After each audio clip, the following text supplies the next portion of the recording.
the master have mastered nature, but not by controlling it, by becoming it. It's like you're not trying to force things anymore. You're not trying to control it anymore. It's like you're just understanding the movement of reality inside and outside, and you just know how to move. Yeah. It's like when you see this martial art master having a fight with 20 people, and he's like standing in the middle. Yeah. And everyone is shooting and fighting and then moving and running. And it's like Yeah. Same like the guy in Matrix. Yeah.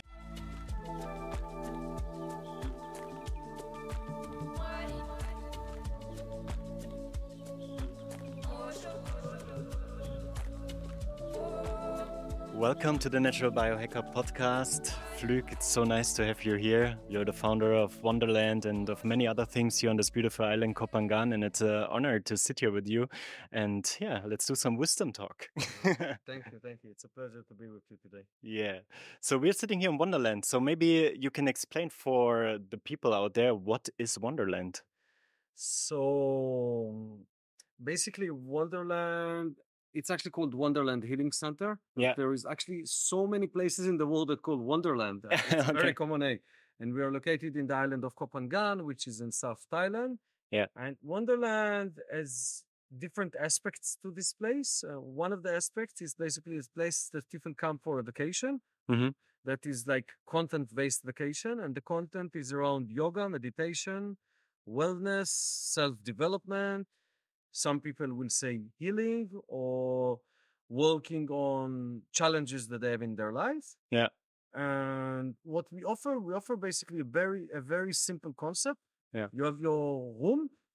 You have the schedule that is from 7 in the morning till 10 o'clock at night that you can participate as much as you like. It's not like a mandatory thing. You have food and you have like other facilities like sauna and cold plunge and stuff like this. And basically everything is included in one packet. So you come into the space and you just do as you like in the space. And people come in from all sorts of reasons. And that's basically what they do here. The other side of Wonderland is basically there is a community that lives here. And most of us live inside Wonderland, but many of us also live around Wonderland. And our life is around that place. It's not necessarily that we all work in the field of yoga, meditation, healing, therapy, blah, blah, blah. It's just that all our life is around this place. So we eat here, we socialize here, we have our families around us. I have like 2 kids and stuff like this.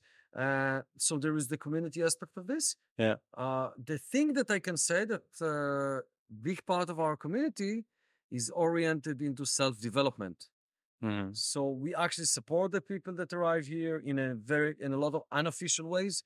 It's like I sit and I talk with a lot of people, but it's not like you pay for it or it's part of the program or it's like part of what we sell. But we actually spend a lot of time with the people.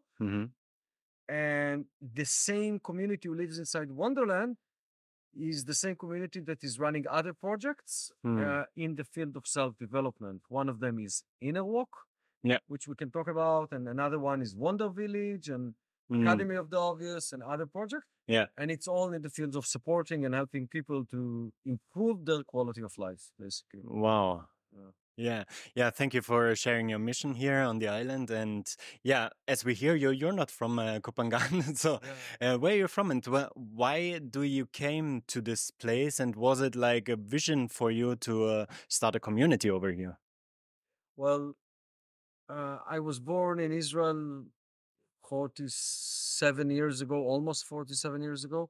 And I moved to Thailand 11 years ago. And we moved as a group to Wonderland about 7.5 years ago. I want to say something about the community thing. So, a lot of people also ask me how you start a community. And I say community starts with one person, walks in a certain direction, and you find another person has some similarities in the idea where they want to go. And community can be creating a business together. Community can be having dinners or living next to each other. There's so many forms of how you can say what is a community. My community and some of the people that I live with here, We go back like 20 years. Mm.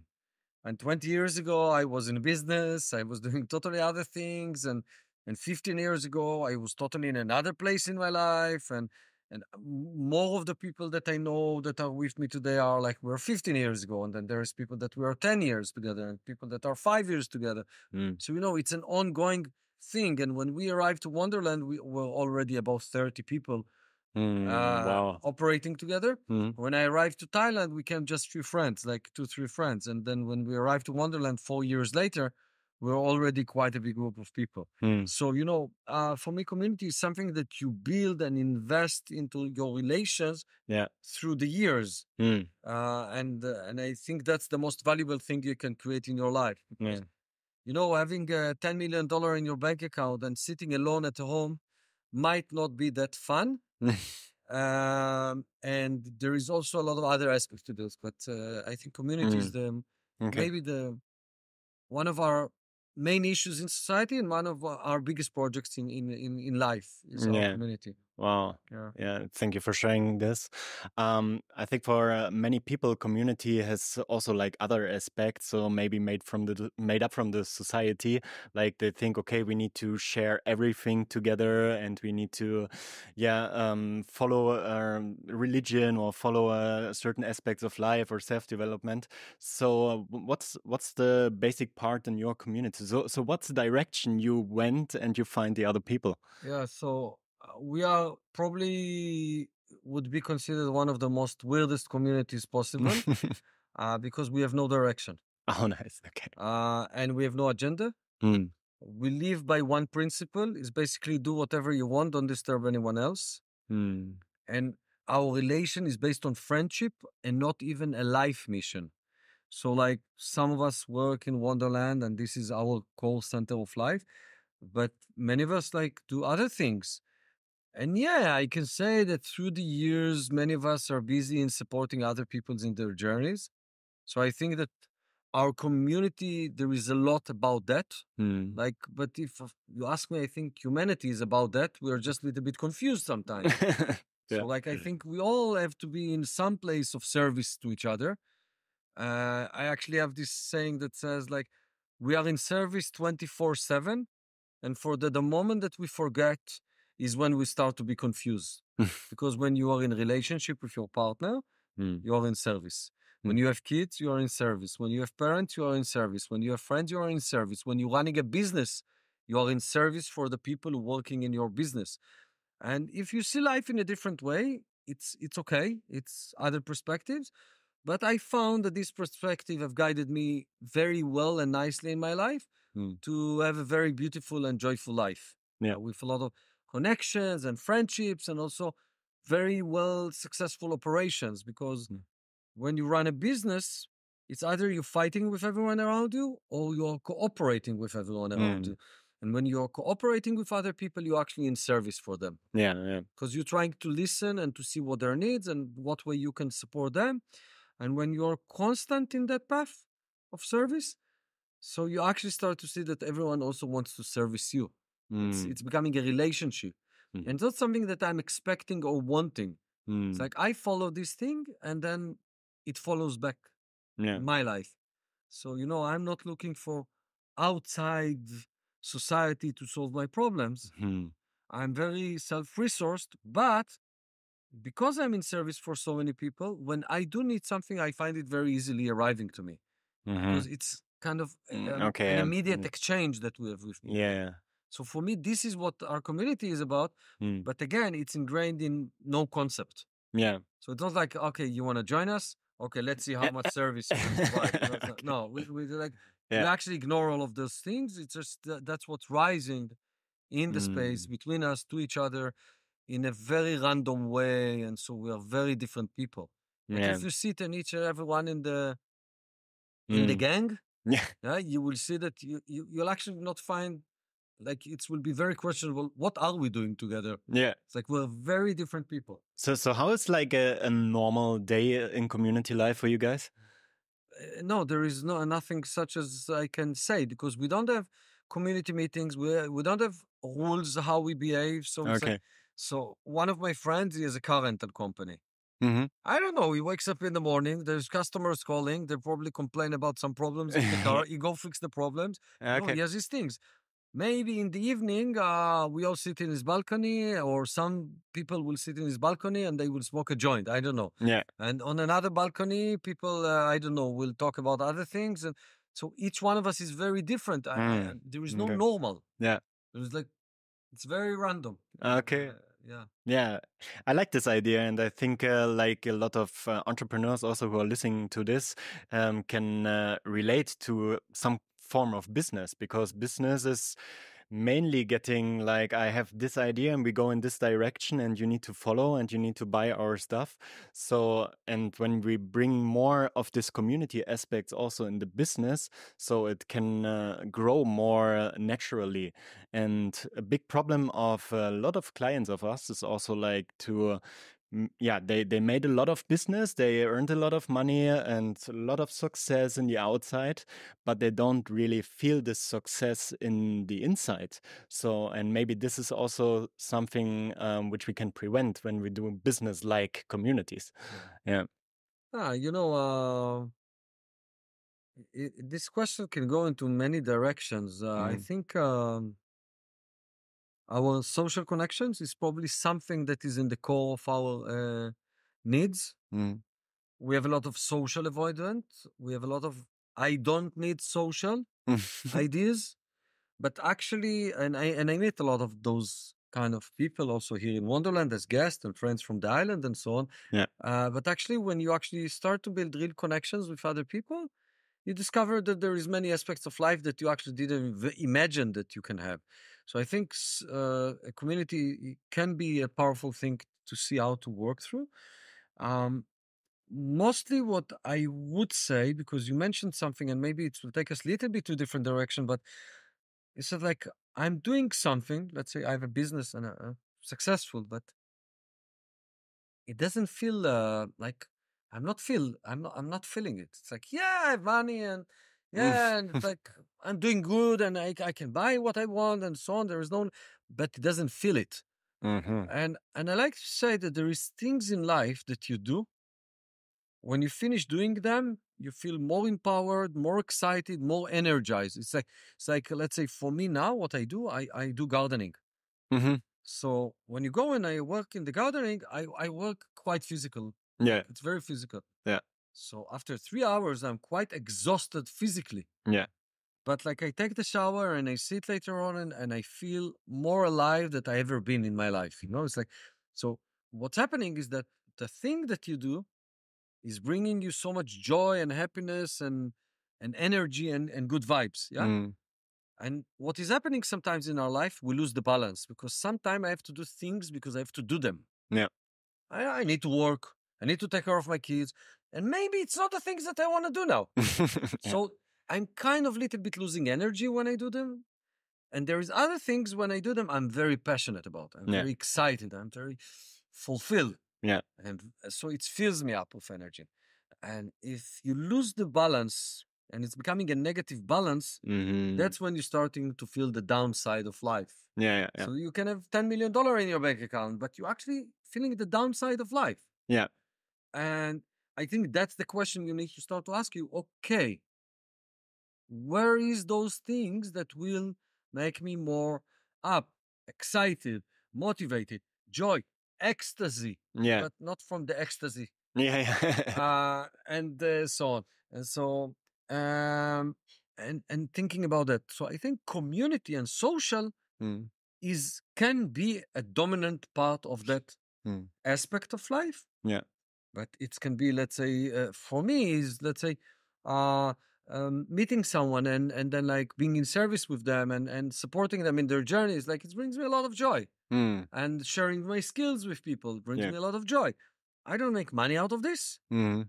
It doesn't make me rich, but I really enjoy doing it, or doing the gardening. Yeah. So I think the fields of hobbies and passions and community, all of those things, it's things that we are overlooking because they are not important and they are not urgent. Yeah. Yeah. It's like you will survive without hobbies, yeah? Yeah. Yeah. But not mentally, maybe, Yeah. or spiritually. It's really interesting what you just said. and there was a thought coming up, like a lot of people have their business as a hobby. So is it possible to have a business as a hobby? So first question.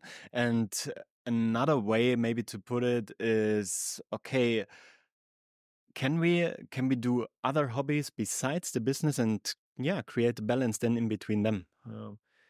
Um, I think I'm one of the most luckiest people living on this planet. Most of my life, everything that I was in business, and I've done a lot of things in Yeah. the business world, um, I would consider that everything that I done was very joyful, and I could put it in the topic of hobby. Mm-hmm.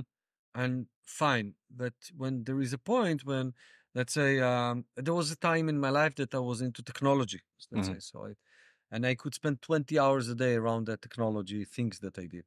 Mm-hmm. But that's the point when your hobby and your work and your passion is kind of being mixed into one, and then you lose yourself inside of it. And I think that's the time when you should consider maybe you lost yourself in the story that you told yourself years before, that you're passionate about technology, let's say, and then everything that you do in your life is technology. It's like maybe there is other aspect to life. So I think that's finding the balances. So I think you're blessed Yeah. if what you like to do is what makes you money. It's like cool. Like I wish everyone would be in this place. Yeah. But also maybe to find when it's becoming obsessive, and then starting to say maybe I need to add more spices to my life, and then maybe I should do sports, maybe I should do art or anything, study a new thing, open my curiosity, especially if life actually offers you the possibility. Yeah. Because, a lot of people say, yeah, I cannot because I'm in survival mode and I don't have enough and I have so many obligations, so I don't have time. But honestly, most of us actually do have time. Yeah. To add new flavors to our life, and so I think that's a place when you start to consider to have other aspects to life. Before we pushed the recording button today, and we said, "What do you want to talk about?" And you said, I want to talk about this everything is a game. And this reminds me when you just said everything what you just said. It's a game and we need to go back to play and not like being like focused on one thing and try to grasp on it, and then we lose the balance because we don't play it, because we just do it because we need to do it. Wow, this is my favorite topic. First of all, when you're playing a game, you in some way sometimes you forgot, but you're actually just playing a game. And when you forget that you're playing a game, everything becomes very important and serious. And when things become important and serious, that's when the war starts. I mean, the war inside my head. And then when I have a war inside my head, I will have a war with you and a war with that. And then I'm going to fight with reality. So I think I'm not saying it's easy, but when you remember that it's just a game, so it makes playing the game easier. I think the other challenge that I would like to pose here, and is the concept that every game so-called have rules and principles. And if you don't understand the rules of the principles of the game, you will probably not enjoy playing the game. Yeah, unless the game is about curiosity and you're a very curious person. So then by coincidence, the game is about what you do. Yeah. So if coincidentally, the way that you play the game without knowing the rules and the principles of the game are the way that you are playing it, and it's aligned, the rules and the principles, to what the way you play, so you will enjoy playing it. But it's a very rare coincidence in life, because most of us don't understand the rules of the game and we don't play it by the rules, and mostly because most of society don't really understand how to play the game, and we were raised inside society, so we follow what we see. Like monkeys, yeah? We follow our parents, we follow our neighbors, and so on. And if our parents and our neighbors were not understanding the rules of the game, so probably we will not understand, unless, again, you're a very rare, lucky person that by coincidence you learned the rules of the game in some miracle way, or you were just born with it, or whatever you can say. Yeah. And the way to emphasize this understanding is that if you believe that the rules of the game look like this, but actually the rules of the game look like this, so you can understand there's going to be constant conflict between you and between the way you play and the game. And the conflict that you have inside there, it's what I call suffering. So when you feel that you are suffering, it's because you're not playing by the rules. I'll give a simple example. I have an expectation that you will be here at 9 in the morning. Okay? Because you told me that you're going to be here at 9 in the morning, and I'm expecting you to be here at 9 in the morning. So if you look at the idea of expectation, you can see there is so many elements of suffering inside it. First of all, I'm sitting and waiting for it. So there is anxiousness in me. Because I don't know what you want from me at 9 in the morning. Maybe you want something bad, maybe something good, maybe I cannot fulfill your needs. I don't know. So there is anxiousness. It's rising inside of me. Second of all, now it's 9:02. We're 2 minutes past 9. Now I'm very angry because you're not here on time. Because I've expected you to be here at 9. And at 9:03, I'm in a panic attack. Maybe something happened to you. Because we all know that. Answer the phone. And I'm expecting you. So now I'm stressed because you're not here. And when I continue playing with the idea of expectations, I can show you so many aspects of. So I have an expectation that by the end of this year, I'm going to make $1 million. First of all, look how much stress I'm going to have make it. And then if I'm not going to make it, I'm going to be with a lot of disappointment on myself and judgment. And you know what's the funniest thing? If I'm going to make it, what will happen?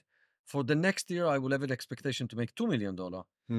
So you see, this expectation game is a very intense game. Now, you can ask me how to play the game without expectations and have successful life. That's a different question. But what I want to point is that if you don't see that expectations that you live by from yourself, from others, from the ideal self that you have developed, because you have studied about how you should be. So you have developing those expectations, yes? And so on, are actually filling you with a lot of stress, anxiety, and suffering and anger about society, about yourself. And it's like, it's a world of suffering. So maybe there is a way to live life differently. And that's basically the game of understanding the rules of the game. And I'm not saying now that I know the rules and you should live by those rules. I'm saying there is a concept that you can explore and to try to understand when you have conflicts. Maybe you don't see something. This will be the next question. It's like, how can we discover for us the rules of the game? There is two sides for this. I can say that one of them, it's what most of us will probably trying to do, and the easier part is what I call studies. So, for example, I studied a lot of philosophies. But one of the easier philosophies to study, at least kind of like basic studies, is Buddhism. Buddhism, a lot of explanations about how this reality works. And a lot of people, when I met Buddhism for the first time, so I thought it's a religion, it's a belief system. It's actually not. It's like science. It's like you study physics or psychology. It's like people or Buddha or they wrote some books, they study something and they share their knowledge. And the knowledge that they share, I'll give you something. It comes from something that is called the 10 perfections in Buddhism. And I call it how to write a contract. How Buddhism and contracts is. So let's say you're committing now that every week you're going to do 3 times 10 kilometers jogging. Okay. And then in Buddhism, when they look at this is a contract that you made with yourself. Okay. And so they will actually look at this contract and they will ask, is this a good contract? What happens if you create a bad contract? It's not good for your soul. It will influence your mind in a negative way. It will create stress in you, and it will have a negative outcome. And the problem, if you tell me that that your contract is every week I'm going to run 10 kilometers 3 times a week, it's a very bad contract because the problem that this contract does not have an end date. Mhm. So basically what you told yourself now that for life, that's what you're going to do.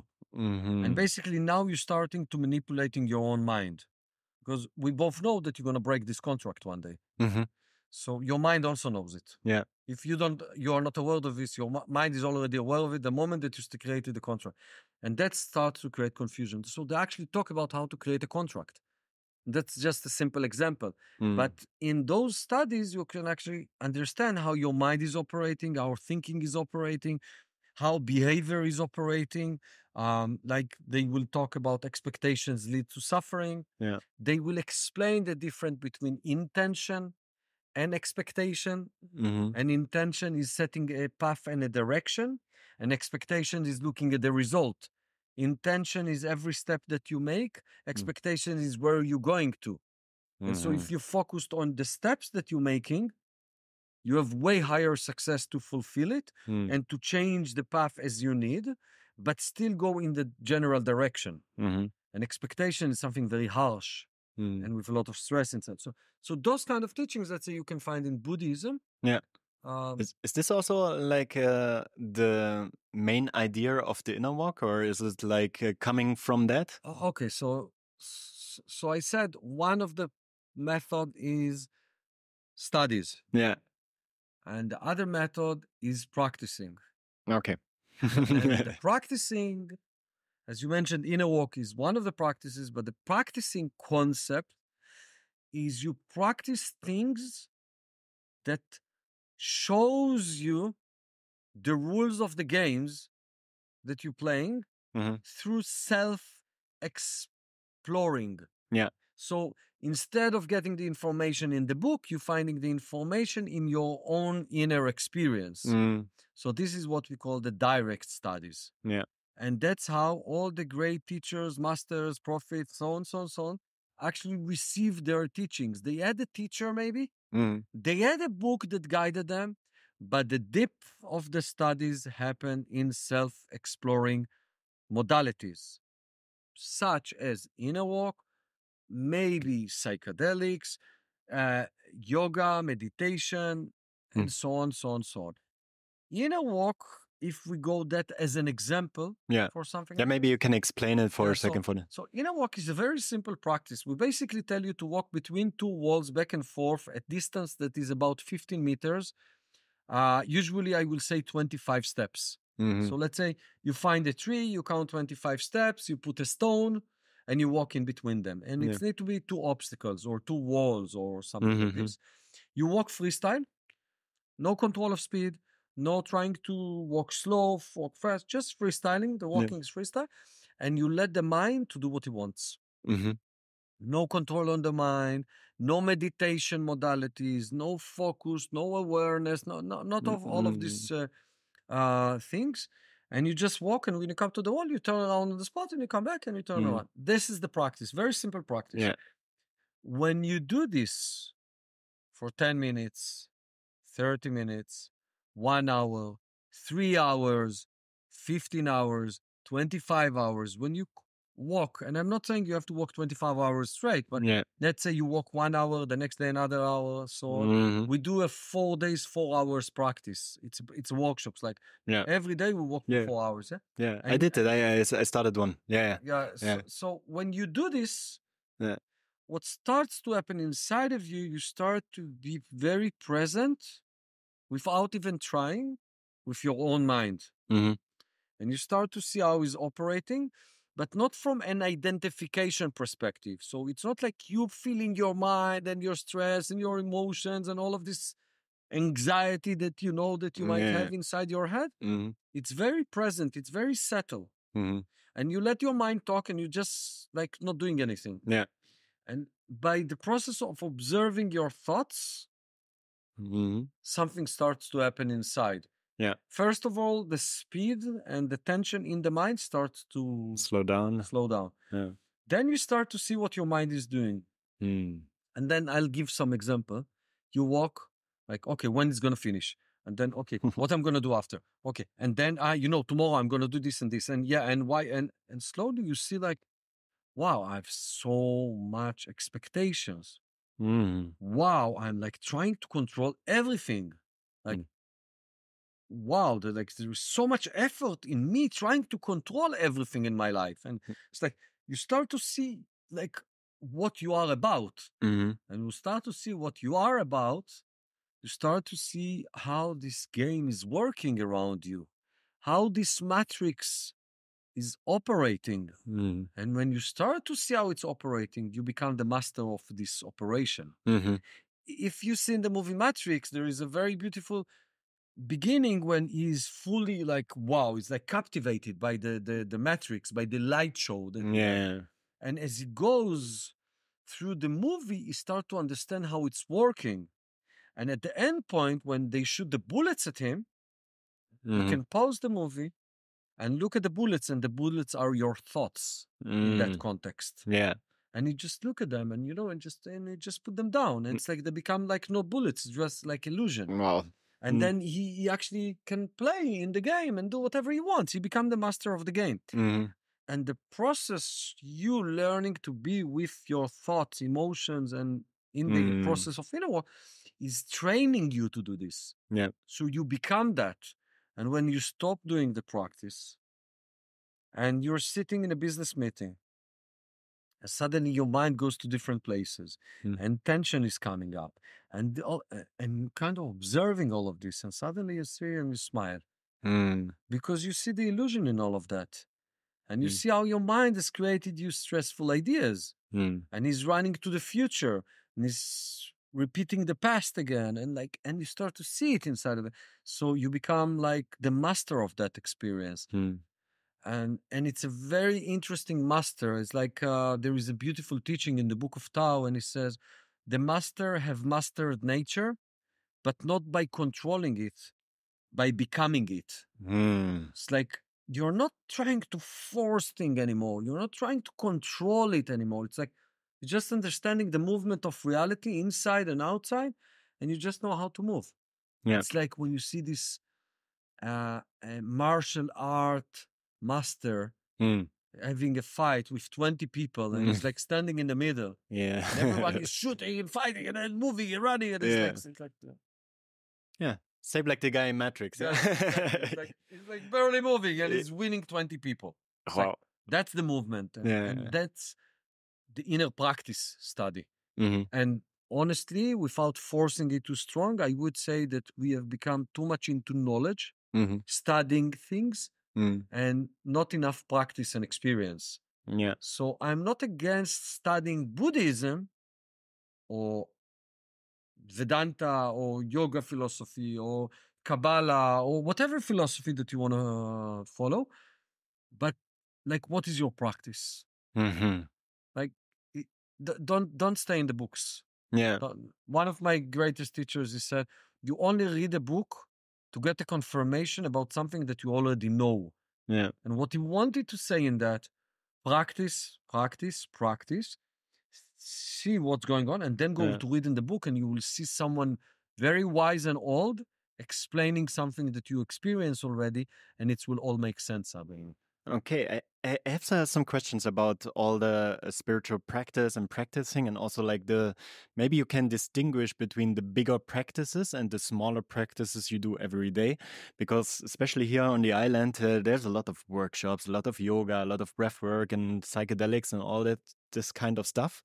And also like inner work is for me also like a ceremony you do, you know? And so you go like for 4 days, walking for 4 hours back and forth.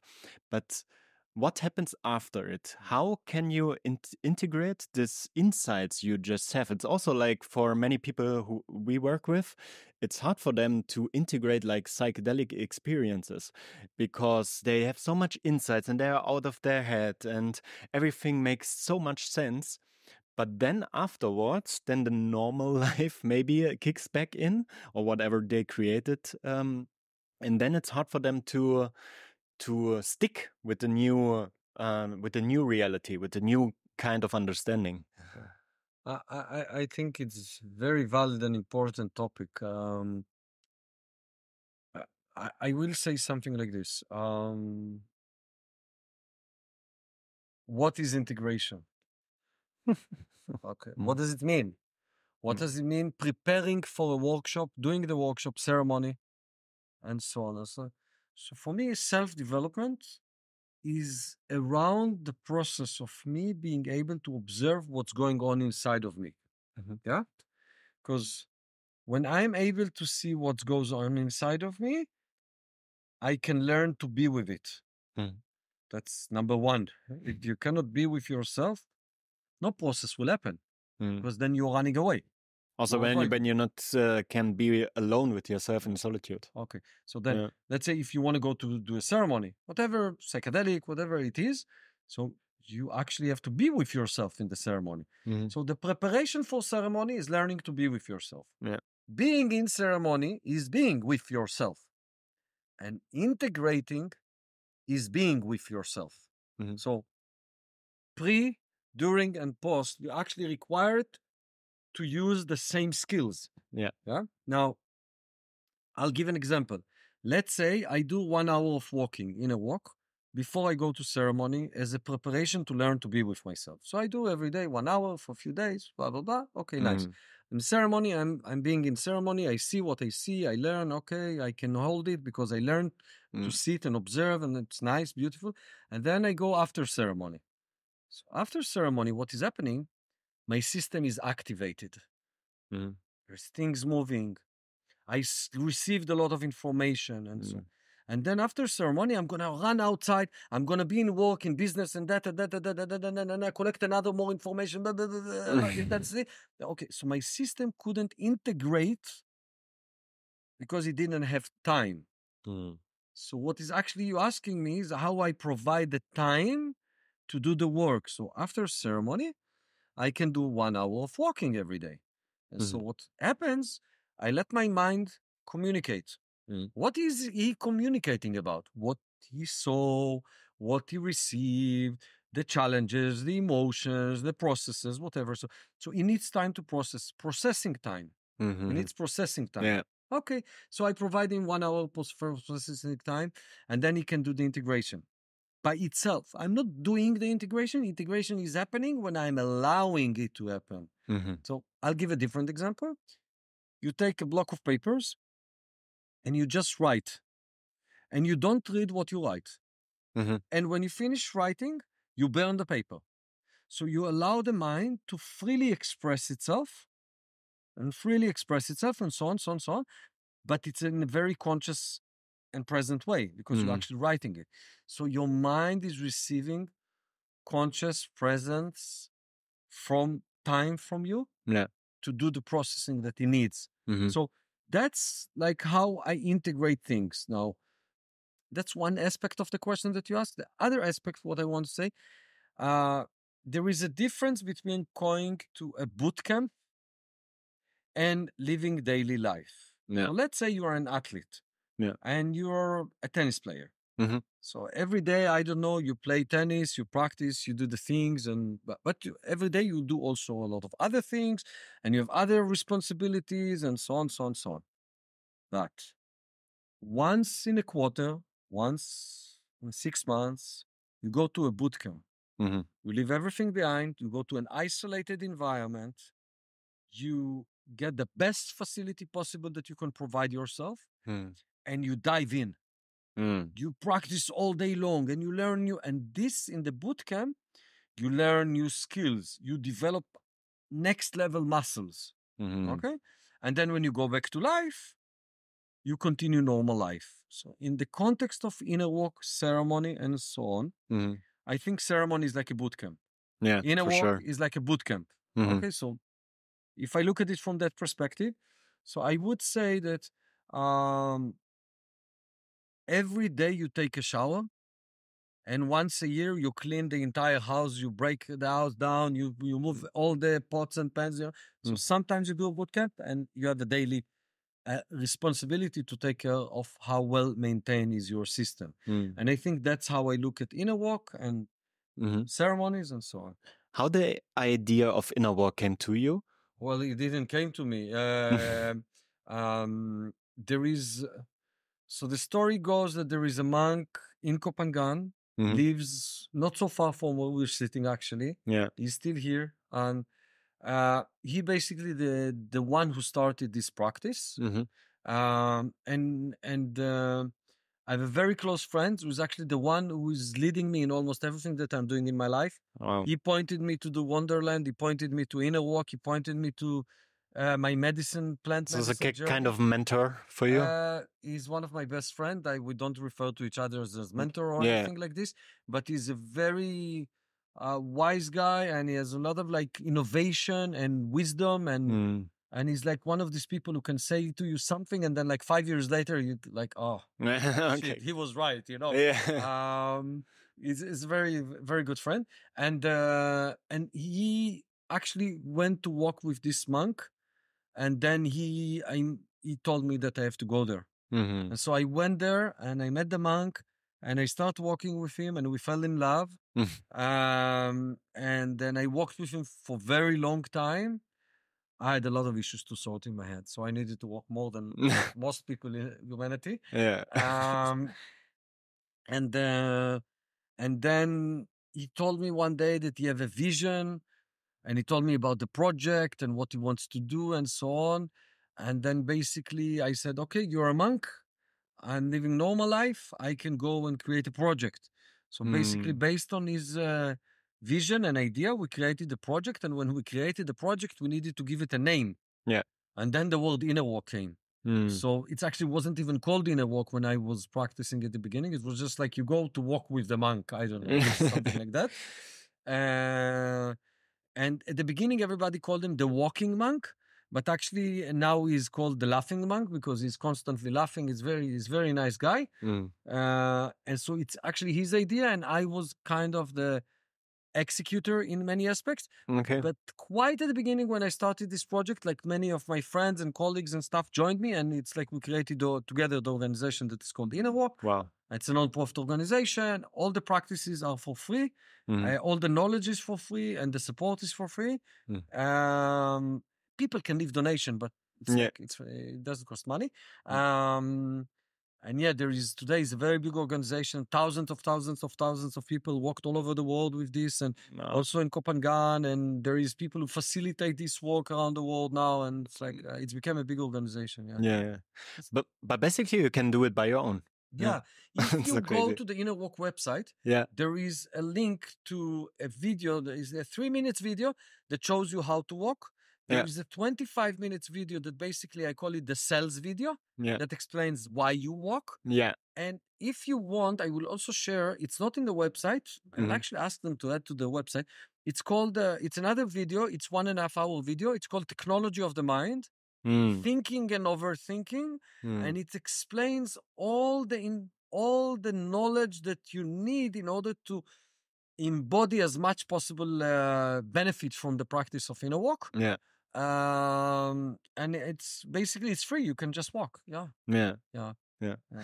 You just said you had a lot of walking to do and a lot of issues you want to talk about, like about one issue or something you just solved. I will explain what I'm talking about. Yeah. So one of the main concepts that I like to talk about is that this is your thoughts emotion system. And this is how you experience life.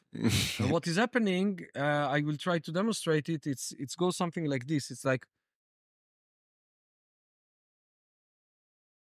and what I basically was showing is that your thought emotion system is moving, but what is happening is that you're holding on to it. So this is you, and you're holding on to your thought emotion system, and you're following it. And freedom lies in the space, not when you try to quiet your mind, is when you let go of holding the mind and you allow the mind to move, and you can just observe it without being attached to it. So if my mind now tells me that you are stupid, it doesn't mean that you're stupid. Yeah. And it doesn't mean that I need to tell you this. And it doesn't mean that I need to believe it. Yeah. It's like my mind talks. What can I do? He has a lot of ideas. I've been in society, so much information came inside. And so when I'm able to see that my mind is saying something and I'm not attached to what he's saying, I'm free. Yeah. Okay. So when I'm talking about the practice of the walking and what it's provided me, when I did it more and more and more, it's helped me to become that person that has a mind, an emotional system that does not define my life experience and the way I behave. Mhm. And then I see my mind as my consultant and not as me. My Mhm. mind can tell me now 5 different possible ideas about you. Mhm. My responsibility is to choose what I want to do with them, Mhm. how to react to it, Mhm. if at all. Yeah. Yeah. So that made me free from all of my conditions, traumas, past experiences, whatever you can say. Mhm. And then I'm not saying that my mind don't talk nasty to me. Yeah. I'm not saying that my mind don't say nasty things about you. Mhm. Yeah. But I'm not subjected to that anymore. Mhm. So, like a simple example, yeah. I was obsessed fixing everything around me. Mhm. Okay. And society was very appreciating for that quality Mhm. because I was fixing everything for myself and everyone else. Mhm. What I realized at some point that I'm actually putting my nose in places that it shouldn't be. Mhm. I'm changing people's life. I'm actually preventing people to solve their own problems to really grow.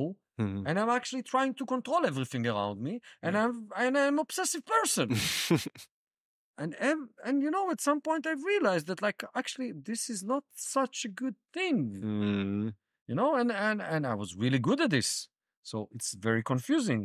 Yeah. And so what it helped me is that I can see something that my mind tells me it's a problem and I don't need to want to fix it.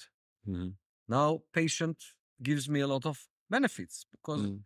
first of all, I see that 90% of the things that I think they are a problem, they're actually not a problem. Yeah. And the rest of the other 10% of the things, other people fix them.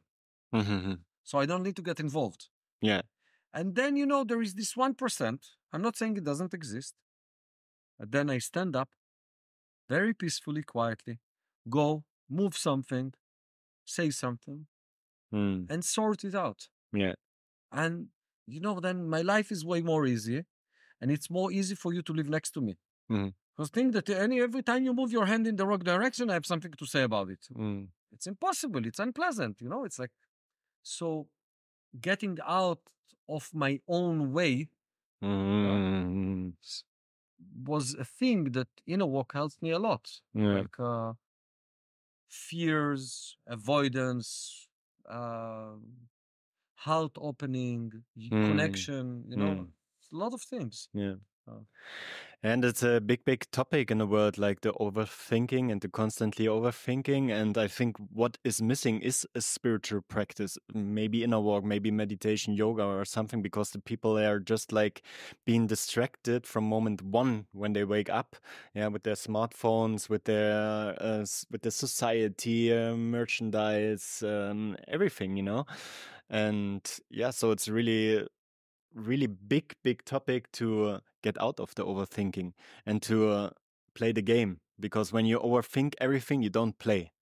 Maybe it's a basic rule. Yeah. so I'll say something that is very close to the topic of overthinking, and it's a little bit off, but it's actually very close. Options and possibilities Mm-hmm. are the new enemy. Mm-hmm. It's like we're living now in a time, in space, in history that we're living in literally unlimited options and possibilities. Mm-hmm. Just buying a shirt, so many possibilities. Just in one shop, so many possibilities. Yeah. Um, and options. Okay, that's one challenge. The fear of consequences. Mm-hmm. What happened if I'm going to make the wrong option? So what is happening now? We are living in some kind of a mode that we are afraid of making a mistake. Mm-hmm. And when there is many options, means that every option lies inside a mistake and a benefit. Mm-hmm. if there is no benefit, there is no, this option is not relevant, so it's not an option. Yeah. But in every option, there is risk Mm. and a possibility to make a mistake by choosing it. Yeah. So what is happening, we have become paralyzed in the possibilities and the fear of making a mistake. Mm. And I think that's the greatest, or one of the greatest, let's say it like this, challenges of the uprising generations. And I'm not saying just the 15 years old ones. I think 35 years old, 45s. You know, 2 generations before us, not so many options. Yeah, yeah, Not for so many sure. possibilities. Yeah. They were not that confused. Yeah, no Google reviews. They were not that confused. Yeah. You know, my parents, they needed to get up to work. They didn't think if they can change work or not change work every time. And, you know, we think it's so beautiful that we have so many options. Yeah, it's beautiful.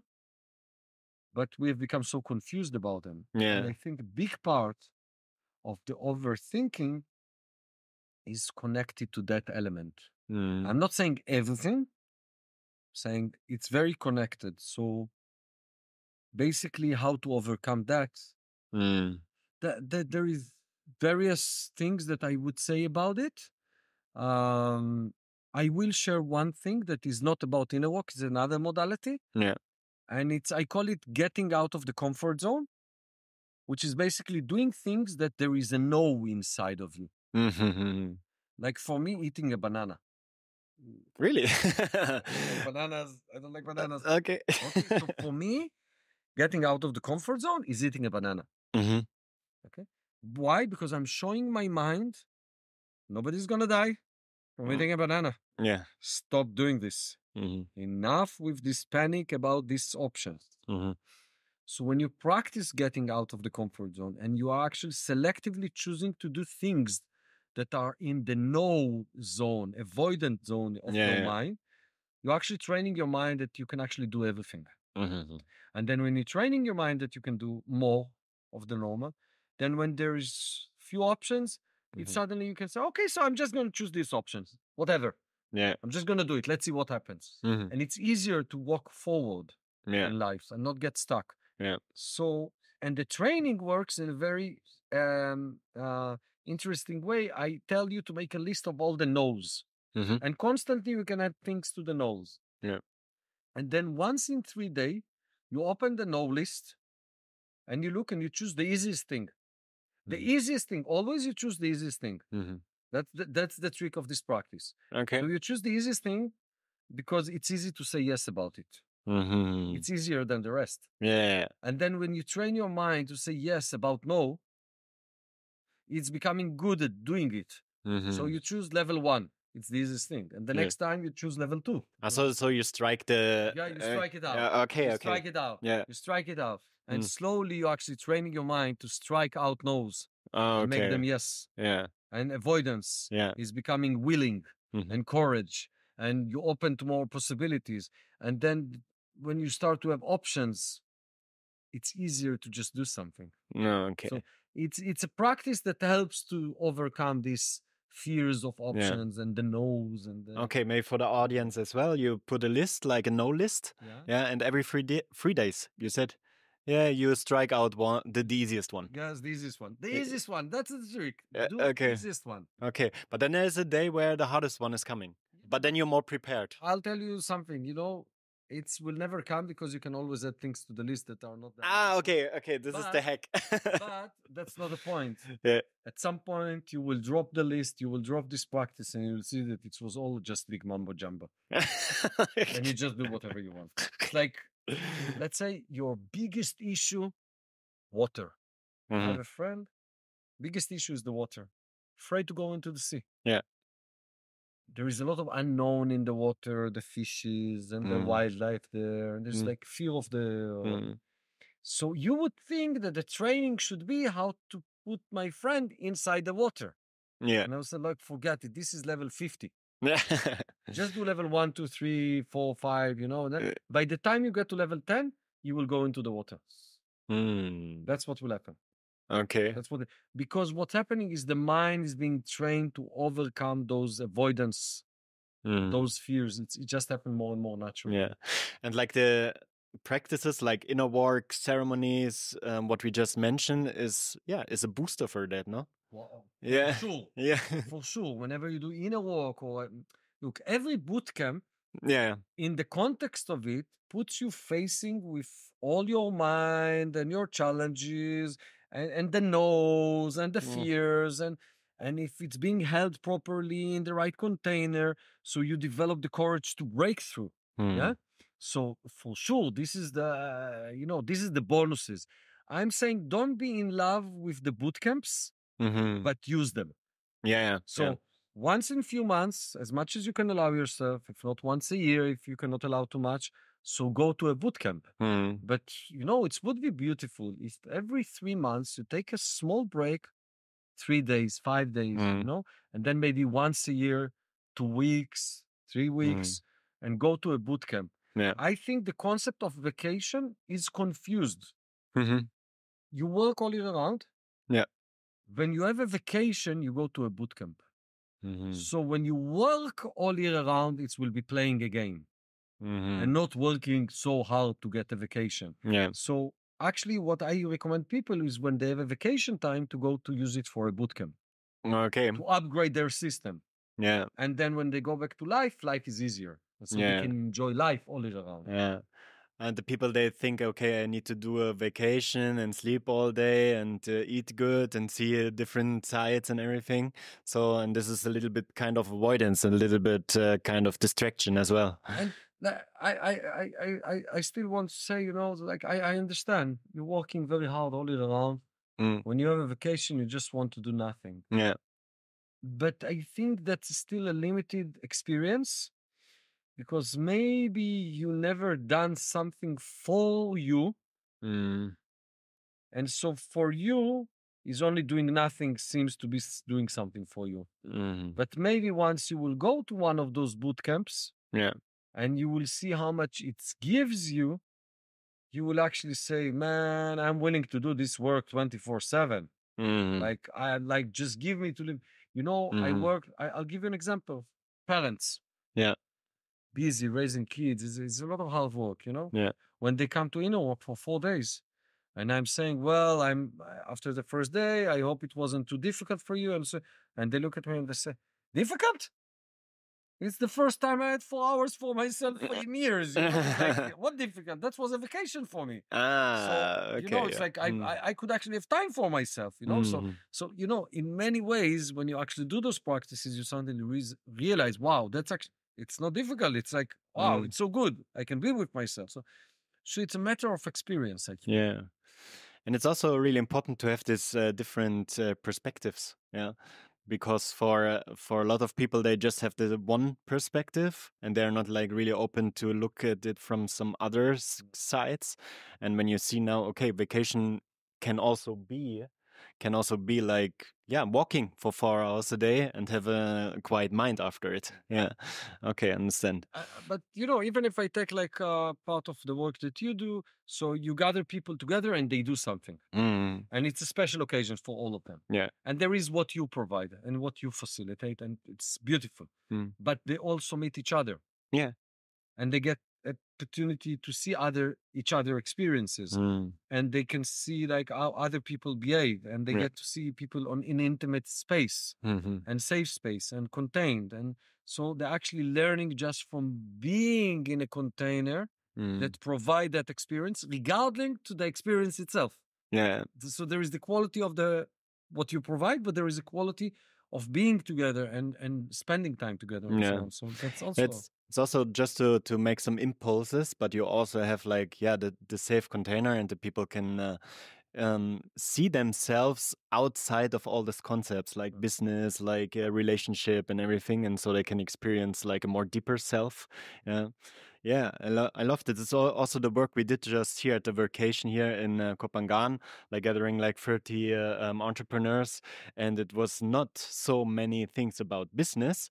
It's more about enjoying life and breathing and doing the walk in the nature.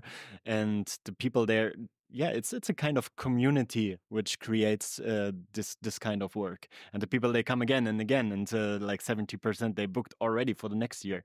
So this shows me how important again, it's to combine those business and cooperation community. Um, yeah. And maybe this also inspired them to keep in touch with each other. Yeah, for sure. So now they have a connection with other people that is not based on their reality, it's based on a new reality, which is less conditioned, maybe, less needing, less wanting, more of just like enabling each other in life and supporting each other in life and stuff like this. So this like it's a different perspective as well. Maybe you can also talk about another project you create right now, because we're coming back to the community topic again. It's Wonder Village. So I don't know nothing about it. I heard a lot. I know you do the gardening, but maybe you want to talk a little bit about this new project you are creating. Basically, Wonder Village is, I like to call it Wonderland on steroids or the next generation. Yeah. So, you know, we've been living here already 7 years and we've learned a lot about living together, about living next to each other, the activities that we do, that we offer to people, but we do ourselves. Like I like to do pottery, but we don't offer it to the guest. I like to do gardening, but we don't offer it to the guest. I have many friends who've joined us, but they don't have where to live with us. So they're living outside of Wonderland. So, and so on, so on, so on. So basically, Wonder Village was the idea is basically to see all the needs and the issues and the challenges and the possibilities of the future and basically creating a village around it. And so the village is in the sense of people, it's going to be 3 times the size of, or 2.5 times the size of Wonderland. Yeah. In the sense of size, it's maybe 6 times the size. So we're going to have more space. And the space is going to be utilized for more activities and possibilities of life.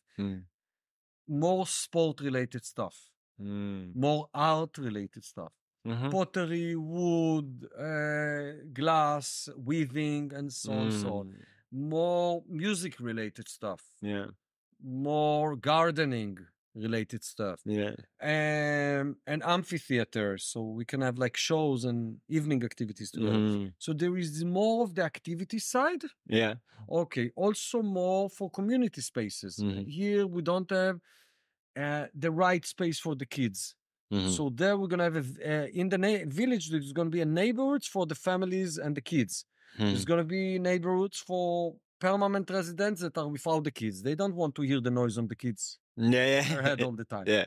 And then we're gonna have a resort neighborhood when all the guests will be able to stay. Yeah. But we're still gonna have a lot of open space between us and activities and things for everyone to do and so on, so on, so on. And so it's literally the next generation. On the heart level, we're not going to change much. Yeah. So there's like still do whatever you want. Don't disturb anyone else. We are trying to support each and everyone in the space to have good quality life. So we can actually support the guests that are coming to learn, to study, to improve, to develop, to have a beautiful vacation or that's beneficial for them and so on. So we kind of going to keep doing what we are doing now. Yeah. But like next generation. And, you know, Wonderland, we arrived here, we took a resort that was not really functioning, didn't really look so good. And we upgraded, but it's reached its limit in our growth as a community. Yeah. And there we basically started from nothing. So we could plan it the way we wanted, we could design it the way we wanted. We have a lot of emphasizing about the nature living. Yeah. So we build 22% of the land. So 78% of the land is open. So it's gardens and we're planting a lot of fruit forest. And so we do a lot of this kind of, our design is based off nature. Yeah. So it's not like that we're trying to make everything very beautiful. It's like we're trying to make the nature very alive in the space.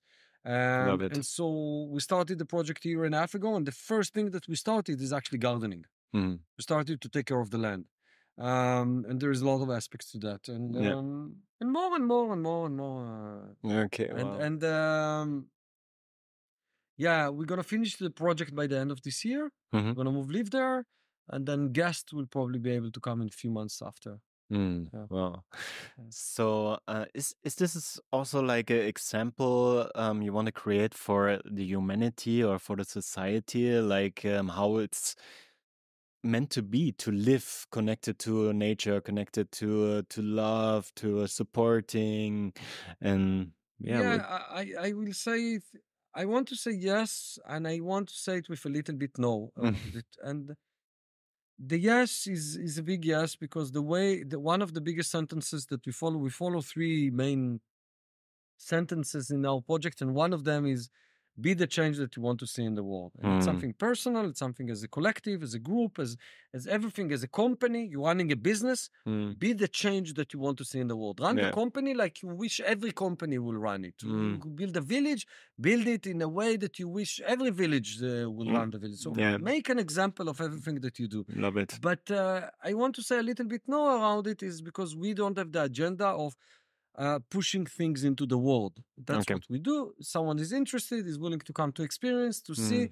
He can do whatever he wants. If you want to ask questions, we are very open to answer how we do things. Yeah. But it's not like I'm not a religion. It's not a religion, and not everybody needs to believe in that way, and everyone can do whatever they want.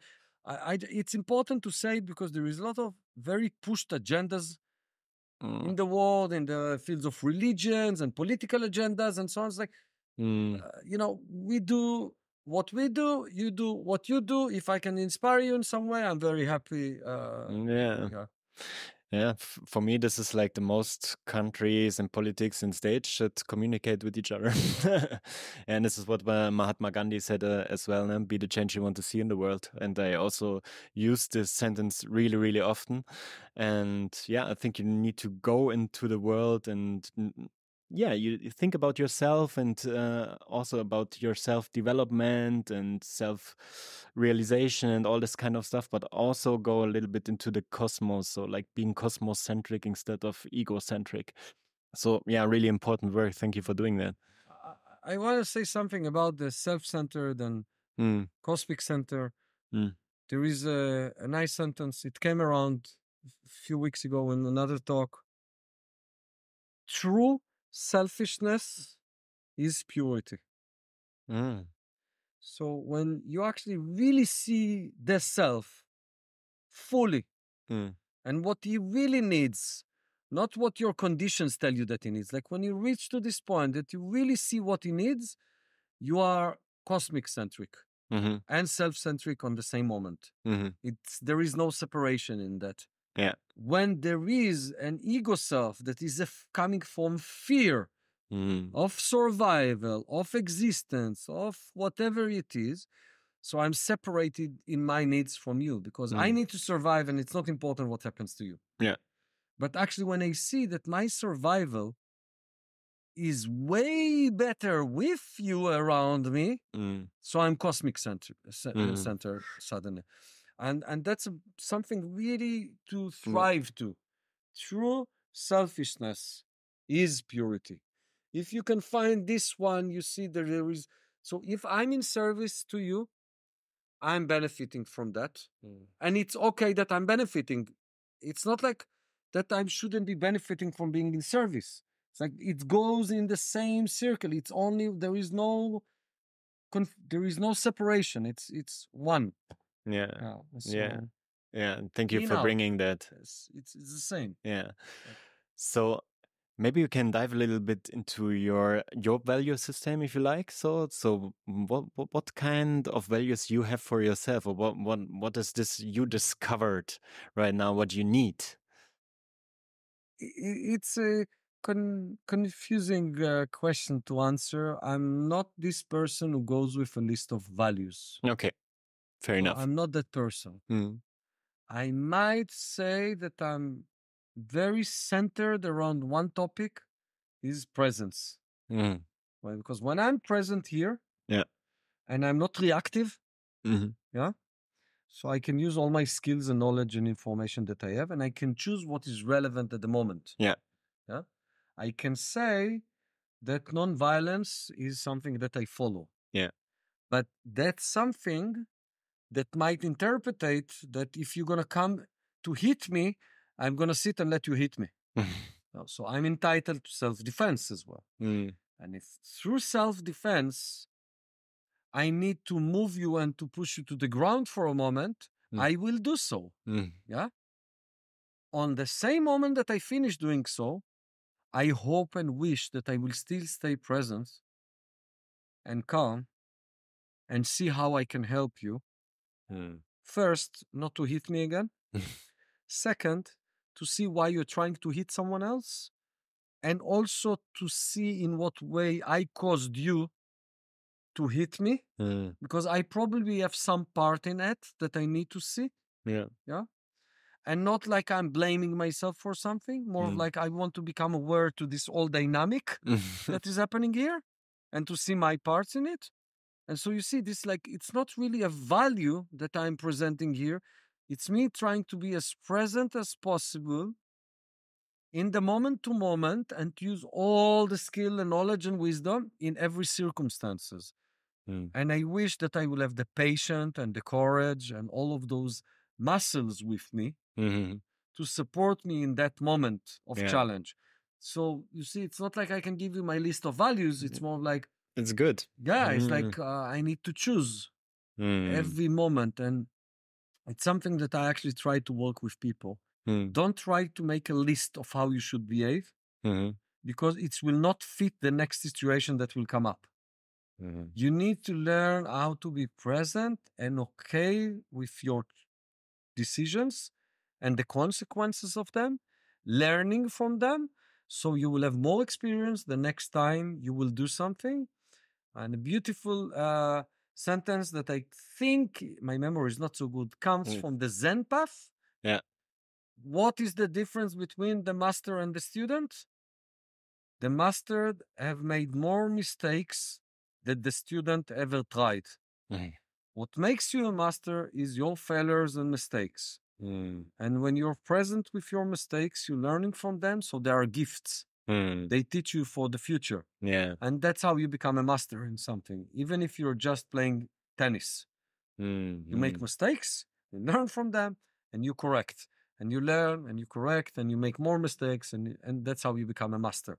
So I think it's, again, being present and willing to participate. What means being present for you right now? So being present is not a wheel of choice. It's a muscle that rises and falls. And so I'll give an example what means not to be present. I'm talking with you, and my mind is wondering what is the time, and maybe I'm late for the next thing. So I'm now being pulled out of the now. Yeah. What's happening now is here. Yeah. And this is the future, which is not now. So I'm not present with you because I'm busy with the future. Now, I'm not criticizing myself from having this thought.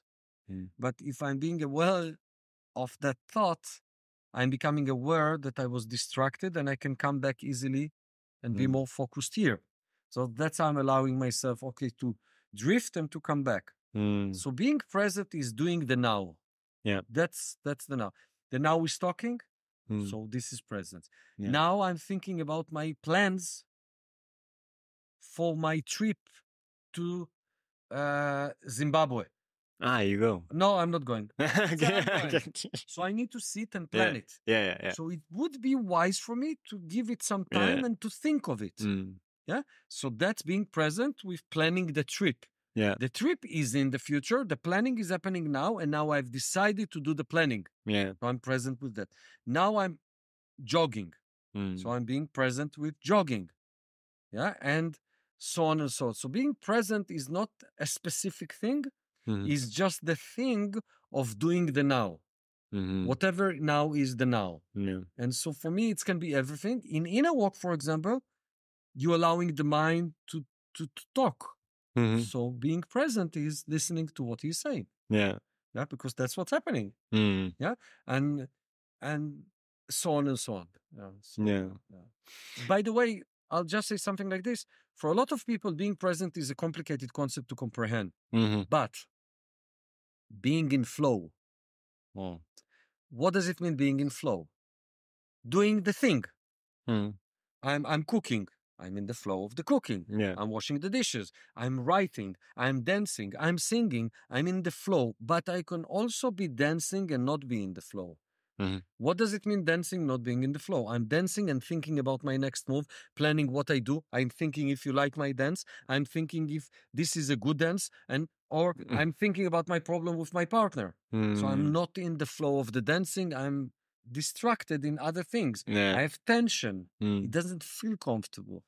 Being in the flow and being present is almost the same thing, if not the same thing. How you can get back into the flow when you remember that you're out of the flow? So I will say something like this. It's not a wheel of choice. Yeah, it's a practice of presence. So, for example, when I was practicing inner walk, it's helped me way quicker to do the thing that I'm doing, rather being distracted by other things. But I will say that I have practices and rituals that help me. So I'll give you an example. I'm teaching, or I'm giving a class or a group work or something like this. So before I go teaching, I spend 30 minutes or a little bit more listening to music that I'm very familiar with, that resonates with me very deeply and connecting me to myself. Or I'm doing 30 minutes of inner work, which allows my mind to be free and to talk about everything that is busy. And so when I come to the class or to the session, I'm way more present automatically. But I will say that rituals and practices and repetitions help us to become in the flow. And usually the reason we are not in flow is that we carry a lot of tension about other things. And that pulls us from the flow, from the now. So if you do practices that helps you to release tension, you actually will be more naturally in the flow and more present. Yeah, it's a good point. Also, when you go to the dance, to have this practice as an anchor, maybe every morning or every day, a specific time, that when you go, then that you can be more yourself and you'll be less distracted by your mind. Look, I'll give you something simple. You go dancing and you take your phone with you. And every time you look in the phone, something from the outer world is taking over you. Yeah. And then it takes a certain time to process it in the mind. And then maybe it's even unsettling things. Yeah. So it takes longer time. So you're not really dancing now. Yeah. So for how long you're not going to be dancing because you looked for 1 second in the phone? Maybe 5 minutes. Yeah. Yeah. So that's like an example. I'll give you another example. We're training people in yoga and stuff like this. We tell people to arrive to the class 5 to 10 minutes before. Why? Because when they sit in the restaurant and talking with each other and very active on the phone and going and running and they arrive to the class on the minute that the class starts, where is their mind? Yeah. Running. Yeah. So 15 minutes into the class, they're in the flow of the class, but they lost 15 minutes of the class. So if they come 5 minutes before and they sit, do nothing. Yeah. I will not even say meditate, because I don't know what does it mean to you meditate. It's a lot of things. Just do nothing. So you're not getting input inside. So your mind is processing, finishing the processes, and then when the class starts, you are in the class. Yeah. So it's like, So since 2 years, we created a men's group, some men's circle, like we do it online, and the men are all over the world. Basically, they're from Germany, but they are also like now in South America, in Asia, in Europe. So it's really hard, to be on time sometimes. So for everyone, and we have also a ritual like this, like 3 minutes of silence. So we start every call with 3 minutes of silence, and someone takes the time, and then we can really ground ourselves into the call, be present, and forget about the past, or maybe process some of the past to be ready now. And this is really, really good. And so many entrepreneurs are also from then they integrated this practice in their business, in their team meetings and everything, and it got so much more focused, and the concentration gets higher with this. And I would invite even to add like this very soft, gentle intention of, it's not like that you need to be present after the 3 minutes. It's more like we are providing you 3 minutes to go through whatever you need to. So it will be a little bit easier to be present. So it's not 100% presence is expected. Yeah, the expectations again. There is no expectation. Yeah. It's like we're just giving you 3 minutes Yeah. to ease. Yeah. And then it's easier. Yeah. It's easier. I'm not saying it's perfect. Yeah. It's easier. And the work that we do, it's becoming easier and easier and easier. And we want life to be easy. Yeah. It doesn't have to be hard. So wow. Okay. Whew, a lot of wisdom bombs here. I think I can talk with you for another 2 hours, but maybe we need to check on the cam again. So, but one more thing I want to touch. You talked a lot about the science of Buddhism and about philosophies you're studying. And you mentioned that like you're also studying philosophy at the time, and you have especially one book. I think it's the Book of Tao. Maybe you can talk a little bit about your current state of studying. So I will say before that in the last 4 years, I've made a decision of not studying any spiritual content. And I will just say why. And I'm not saying do not study spiritual content. I want you to be aware to that aspect. That's it. Okay. When you consume a lot of spiritual content, your mind is getting wrapped around an idealistic reality that you are not living. And that's a lot of judgment and criticism. And that's one of the biggest setbacks in growth. Yeah. To have an idea about something that you cannot do. And so there is a point when spiritual studies becoming not so inspirational, more of self-criticization. I'm not that, I'm not that, I'm not that, and I'm not that. And we don't see it. Yeah. And we're actually spiraling and a lot of suffering because of our spiritual studies. So that's one thing to say about spiritual studies in general. And that's why I'm pointing to practices and not to studies. Having said that, there is one path in philosophy that is called the Book of Tao. It's a book that was written in China about 2,600 years ago. I'm not going to go into the whole history of that. About 1,500 years ago, the followers of this book have met the followers of Buddhism, and they made somewhere in China, and they created the first school of Zen, which is one of the paths of Buddhism. So if you study Zen Buddhism, you actually study Buddhism and the Book of Tao and some other small things there. For the people who don't know Zen, you will see that you actually know Zen, because Zen is the path that the Shaolin monks came. Tai Chi, Qi Kong, Kung Fu, Wu Wei, Bruce Lee, and all these martial arts masters, they are studying this path. They're coming from this path. And this book is very short. It's reading 1.5 hours, translated to every possible language in the world in many, many, many different translations. So in Germany, you'll find many, many translations. In English, tons of them and so on. Yeah. And there is an audio version of it you can find, which is 1.5 hours as well.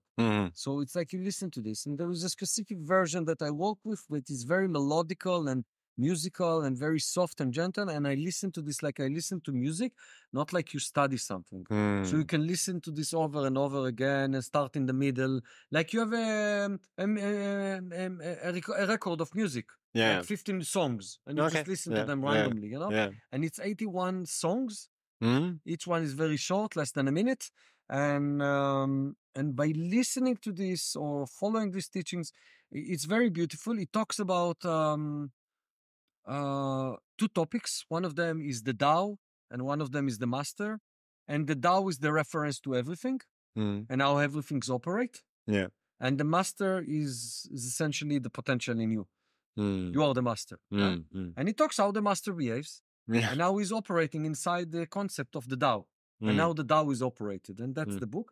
And sometimes I even like to look at this book as a manual. It's like you don't know what to do. Open the manual. Okay, good. Open the manual. The answer is there. And what I find this book is very empowering. You might find many of the teachings or the things that he says in the books like, yeah, this is obvious. But it's good to remember that obvious.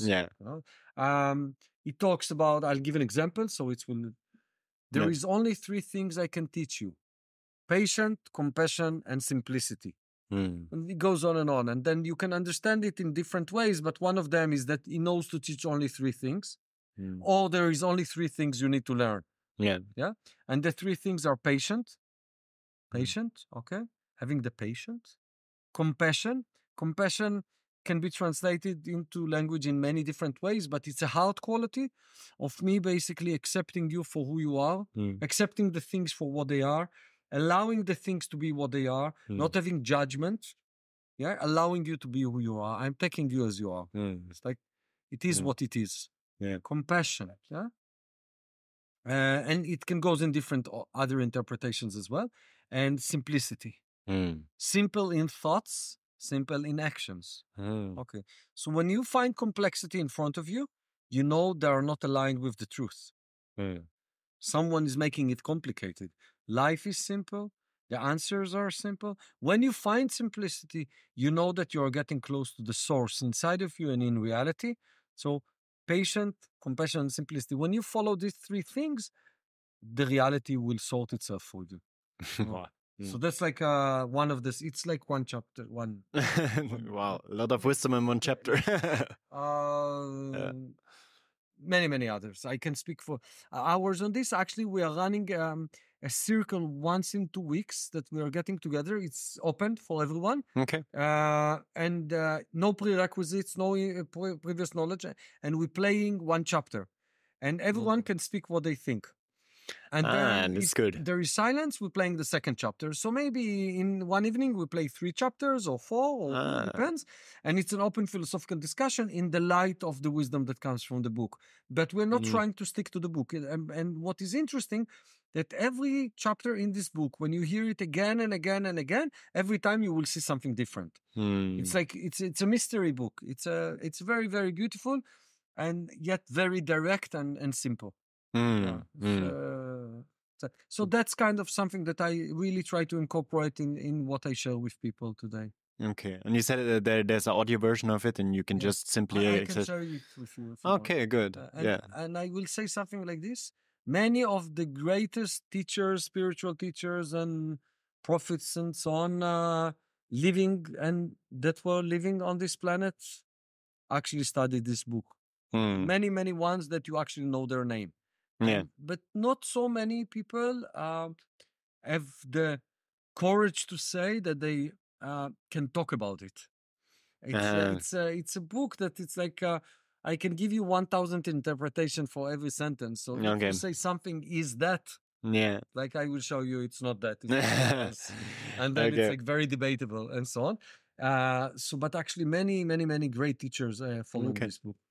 Okay, I will listen to it, and I will put the link in the show notes so that everyone can listen to it as well. So thank you for sharing this, and thank you for sharing all the wisdom and all your being. And I think it's not the last podcast. We have a tribe of co-hosts, I call it like that. So if you want, you can come again. We can go a little bit deeper on another topic, and super happy to be with you. And when you want to talk to the audience out there, and you have maybe some final thoughts, what's coming up right now, so you can do it right now.